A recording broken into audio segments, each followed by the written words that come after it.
Manchester United look to make it 2 wins in a row with their upcoming match against Bournemouth. We're going to break down that match in this match preview. Guys, make sure to hit the like button, hit the subscribe button, and as always, stay locked in. Guys, I would be lying to you if I said I wasn't nervous about this match.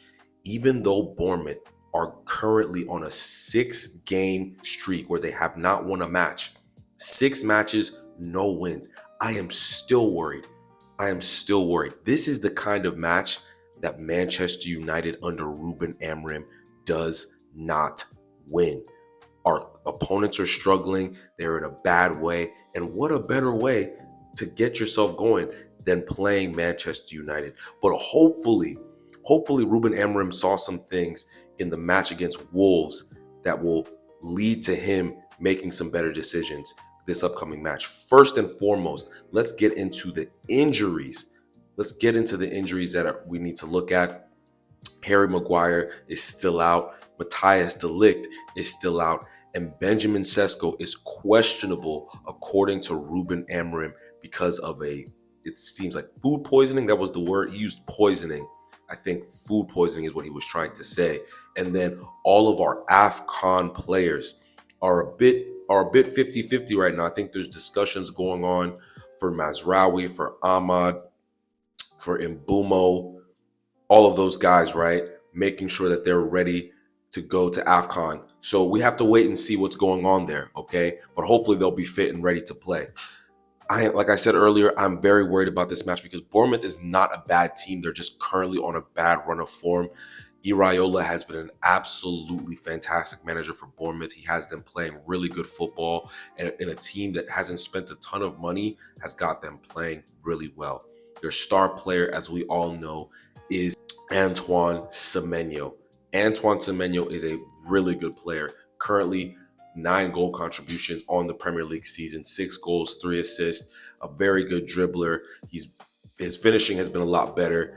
He's been very aggressive. Bournemouth is in the top 5 in shots on target this year, and Semenyo is a big reason for that. So we have to be on the lookout for him. And defensively, we have to be alert. We have to figure out a way to keep clean sheets. I'm going to say it again. We have to figure out a way to keep clean sheets, because if we are lapsed in midfield, if we are lapsed in defense, Semenyo will cook us. Let's get that out the way immediately. So we have to be on the lookout for that. From a Manchester United perspective, Mason Mount needs to be in that lineup again. He must start. Mason Mount must start. He was our best player versus Wolves, and he needs to keep that momentum going. Guys, I've just said this very simply. When you have more midfield players on the pitch, you are better.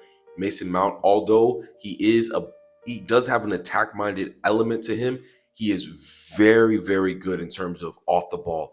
And his pressing, his energy is a big lift to that midfield. Even though he's playing in one of those 10 positions, he has that positional awareness to drop back when we are off the ball to make sure that we are a bit more comfy in midfield. And his performance, again, was really, really good. I don't mind seeing him, Cunha, and Mbumo again playing in that front 3. I think it will be helpful for us if Kobbie Mainoo was added into that fold. But hey, you know what? It is what it is. We just have to accept what it is with this manager and keep going from there. Another change I would make, I want to see Lenny Yoro come back. Listen, Aiden Heaven, decent versus Wolves, but he's not a better player than Lenny Yoro. So I want to see Lenny Yoro back in that lineup. Nusayr Mazraoui at right center back, Luke Shaw at left center back. I liked what Ahmad did versus Wolves. I thought he played very well. So keep some momentum, keep some stability, and just try and keep a clean sheet. I heard Paul Scholes and Nicky Butt talk about Ruben Amorim. I want to share what they said in their podcast. Let's take a listen to it because it's really important about the Manchester United way. I don't think this manager just gets this club full stop. Yeah. I just don't think he's the right man. Man United is about risk and entertainment more than anything. At home especially. Having fans on the edge of the seat fucking ready to go. Wingers who beat people, shots on goal, bits of skill. There's nothing there. That's from the club. We talk about this as a different club. They've got Omar Barada, they've got Jason Wilcox, who are probably brilliant at the job, brilliant at what they do. They're not Man United. They don't have a clue. what it's like to buy a Manchester United player, to bring a Manchester United manager in. If you go to Sporting Lisbon and watch, they play 3 at the back. Right away, that's no. Man United never do that. They can't do that. They just can't.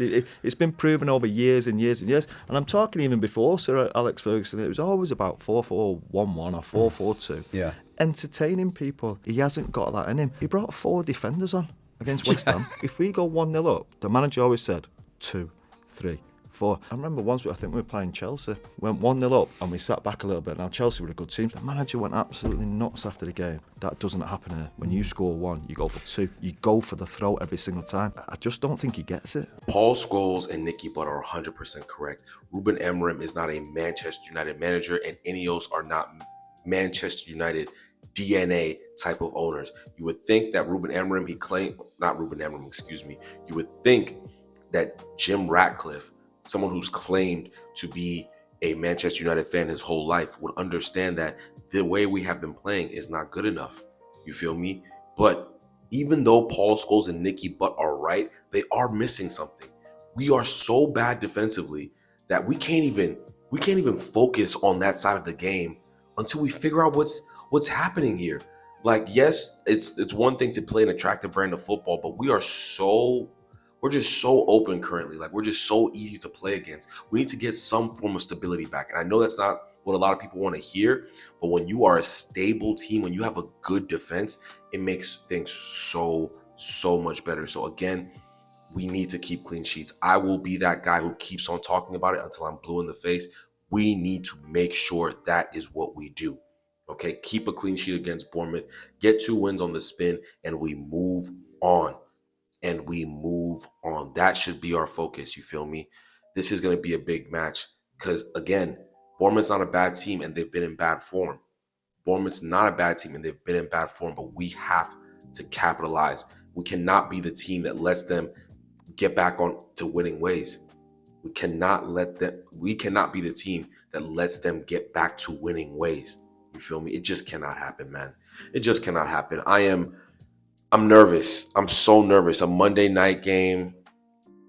Those are the games I hate. I really don't like Monday night games because if it goes wrong for you, you're just pissed off the rest of the week. But it is what it is, man. Guys, what are your thoughts about this game, though? What are your thoughts about this game? Are you expecting us to win this game? My prediction is that we draw this game. I'm going to be so honest. I am very nervous. I'm predicting a 1-1 in this game. We have to, as much as I'd like to think that we can get over on this team, I didn't see enough from us in the Wolves game to think that we're going to play exponentially get better against Bournemouth. I really don't. Even though we had some good performances, Mount played well, Bruno got his stats, you know what I'm saying? I'm still nervous, and I think I'm just going to think with my head over my heart and predict that 1-1 draw, so I'm not overselling. You feel me? I just got to be honest with you and share my thoughts, guys. That's the only thing I can do. So what do you think, though? Get your thoughts in the comments. Should Mason Mount run it back, get another start? Would you want to see somebody different in the lineup?